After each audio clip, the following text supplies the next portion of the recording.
Dinner पर बुलाने के लिए शुक्रिया, मिसेस कपूर, मिच ने कहा जब वह टेबल पर बैठा।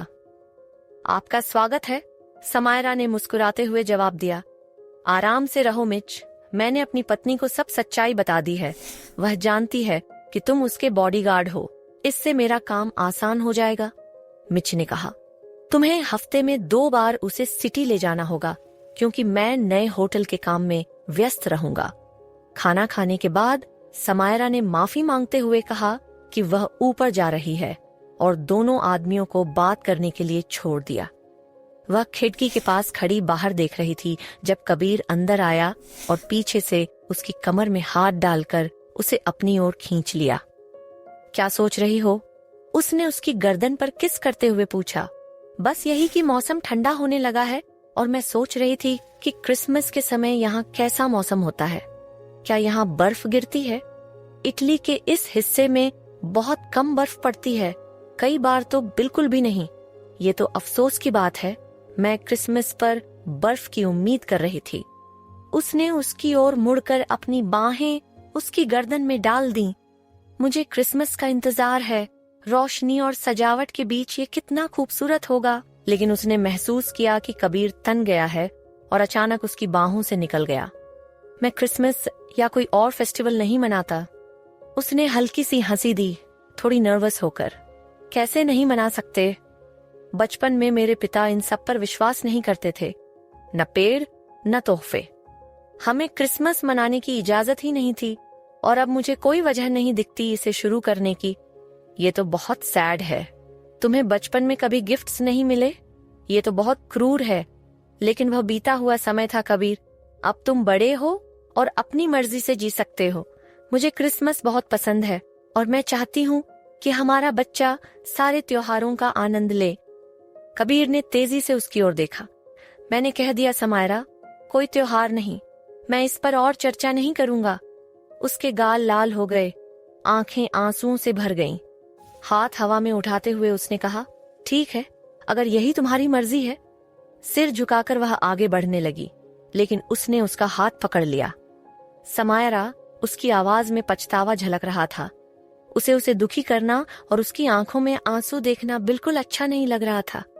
वह रुकी और उसकी ओर देखी। मैं तुम्हारा दर्द समझती हूँ। बचपन में बिना क्रिसमस के रहना, ये पीड़ा हमेशा रह जाती है। मेरे भी बचपन के क्रिसमस अच्छे नहीं थे, एक घर से दूसरे घर जाते हुए।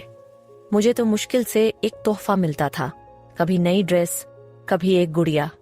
पर मेरे लिए ये तोहफे नहीं थे।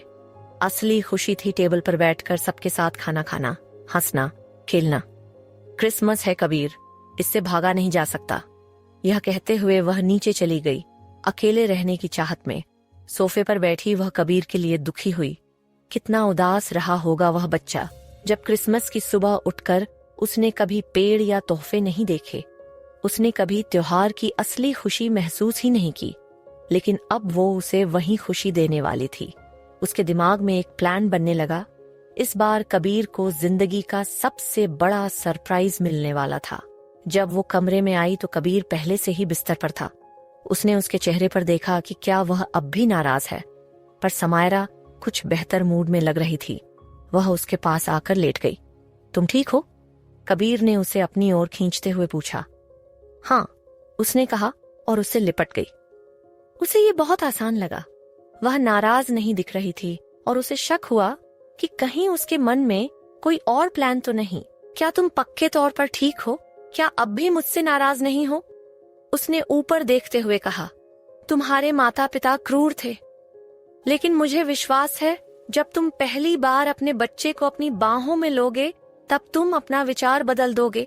जो तुम्हारे साथ हुआ वह हमारे बच्चे के साथ मत होने देना। तुम मुझे अपराध बोध दिलाने की कोशिश कर रही हो, उसने कहा। मैं बहुत थक गई हूँ कबीर, मुझे सोना है। Good night. I love you. मैं भी तुमसे प्यार करता हूँ, उसने कहा और उसे गुड नाइट किस किया। कुछ दिन बाद कबीर जिम में वर्कआउट कर रहा था जब समायरा उसे ढूंढते हुए पहुंची।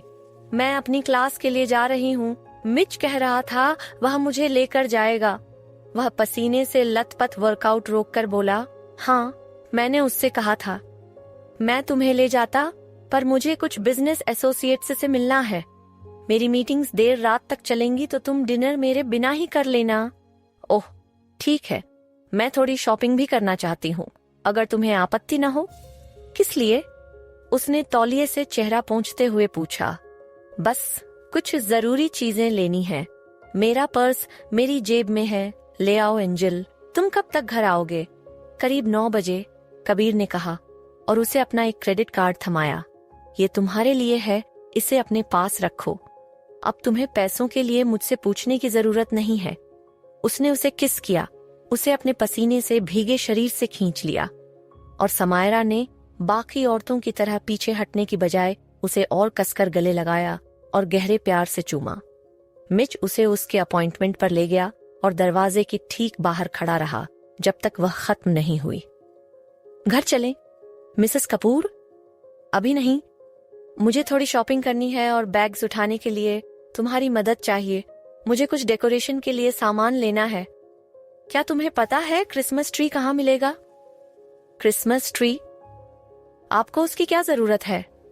उस पर सजावट करने के लिए? बेवकूफ, भूल गए क्या कि 3 हफ्तों में क्रिसमस आने वाला है? नहीं मैडम, मैं कई सालों से कपूर फैमिली को जानता हूँ, लेकिन कभी नहीं देखा कि उन्होंने क्रिसमस मनाया हो। क्या सर को पता है कि आप ये सब कर रही हैं? नहीं, और तुम उन्हें बताने वाले भी नहीं हो। मैं उन्हें सरप्राइज देना चाहती हूँ। क्या तुम किसी से कह सकते हो कि ट्री घर पहुंचा दे? जी हाँ, मैं अभी कॉल करता हूँ। नंबर डायल करते हुए वह मुस्कुराया, सोचते हुए कि जब कबीर घर आएंगे और देखेंगे कि पूरा घर सजावट और एक बड़े से ट्री से भरा है तो उनका रिएक्शन कैसा होगा। मॉल पर रुककर वह उनके साथ साथ चलता रहा जब वह एक से दूसरी दुकान घूमती रही। उन्होंने इतना सामान खरीदा कि पूरे मेंशन को सजाया जा सके। जब वह घर पहुंची तो मिच ने सारे पैकेट्स उठाकर अंदर रख दिए जहां उन्होंने कहा। ट्री पहले से ही आ चुका था, सजाने के लिए तैयार। मिच और स्टाफ की मदद से ट्री और कमरा सजकर तैयार हो गया। उन्होंने सबको कहा कि घर के बाकी हिस्से बाद में किए जा सकते हैं, लेकिन यह कमरा कबीर के घर आने तक बिल्कुल परफेक्ट होना चाहिए। लंबी शॉपिंग के बाद अच्छे खाने के साथ उनका शरीर थक चुका था तो वह लिविंग रूम के सोफे पर लेट गईं, ट्री को निहारते हुए। वह इतना सुंदर लग रहा था कि उन्हें यकीन था कबीर का दिल भी इसे देखकर पिघल जाएगा और उसे ये बहुत पसंद आएगा। फोन की घंटी से उनकी नींद खुली। स्क्रीन देखकर मुस्कुराई। कबीर का कॉल था। हाय, उसने नींद भरी आवाज में कहा। क्या मैंने अपनी एंजल को जगा दिया? उसकी सेक्सी धीमी आवाज पूरे जिस्म में सिहरन भर गई। मैं सोफे पर सो रही थी, बस तुम्हारा इंतजार करते हुए। आपको बहुत मिस कर रही हूँ। कब आएंगे आप? मैं लगभग घर पहुंच गया हूँ 10 मिनट में। उम्मीद है आज तुमने ज्यादा मेहनत नहीं की। तुम्हें आराम की जरूरत है। मैंने ध्यान रखा है, पर अब और इंतजार नहीं हो रहा। इतनी बेचैनी। चलो एंजल, ऐसा करो, ऊपर जाओ, सारे कपड़े उतार कर मेरा इंतजार करो। मैं तुम्हें वही दूंगा जो हम दोनों चाहते हैं। तुम्हारे बारे में सोचते ही मैं पागल हो रहा हूँ।